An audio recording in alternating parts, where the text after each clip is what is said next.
2016 ASU grad Desiree Kravchuk played in the women's doubles final at the French Open in October.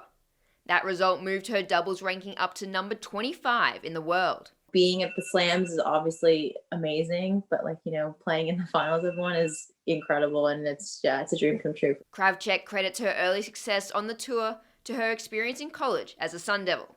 But she isn't the only former college player who has made the transition and become an accomplished pro. The collegiate system inside the United States is a perfect platform. There's no question that I think college tennis is a sort of a pathway to the pros, whether it be singles or doubles. It acts as a pathway because players don't always have the tools needed to succeed at the pro level right out of high school. According to Matt Hill, aside from the skill set, they need money, a competitive training base, coaches that can travel with them and provide up-to-date data, and wildcard access to tournaments. They don't realize how those things are going to be massive hurdles to them getting into the top 100 and really making a living at the sport. I personally just didn't think I was ready. Wasn't mature enough to do it, and we financially didn't have the capability to do that. In the past, the college route was the road less traveled, in part because those having success on the tour turned pro at such a young age. But now, there's more time. There's longer life on the pro tour, which means, going to college for a couple of years, I think, is a good thing. There's also been a stigma associated with players who chose to play in college. That stigma will slowly change, but that takes a lot of time. A reputation is hard to break.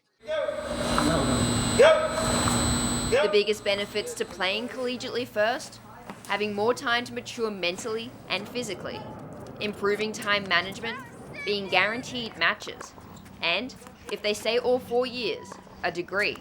We have strength coaches and teams around them to help them grow physically as an athlete. So we see greater gains in that area than a typical 18-year-old on the tour. Desiree, she definitely needed 4 years of school. She improved every year. I mean, she wasn't even, one of our best doubles players when she came into college. I was always scared of being at the net, but I think I obviously grew because I had higher upperclassmen that had helped me when I was a freshman and a sophomore, so they kind of got me more comfortable. So comfortable that Desiree now makes her living at the net.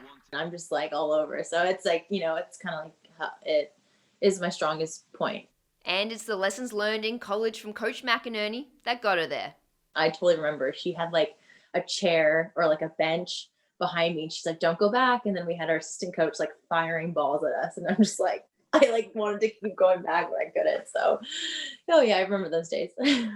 ASU freshman Max McKinnon knew he wanted to play college tennis first, so he too could improve at the net and mature both mentally and physically before turning pro. I just want to, use my time here to the fullest and, improve every single day and get better. And at the end of the 4 years, if I've done that, then I'll be one, happy with myself, and two, hopefully be ready for pros. For Hill and McInerney, having players like Kravchuk succeed at the next level helps give their program credibility to future players. It makes them feel like it's possible. Okay, this is something that I can do. It's not just a pipe dream that I've had since I was 8.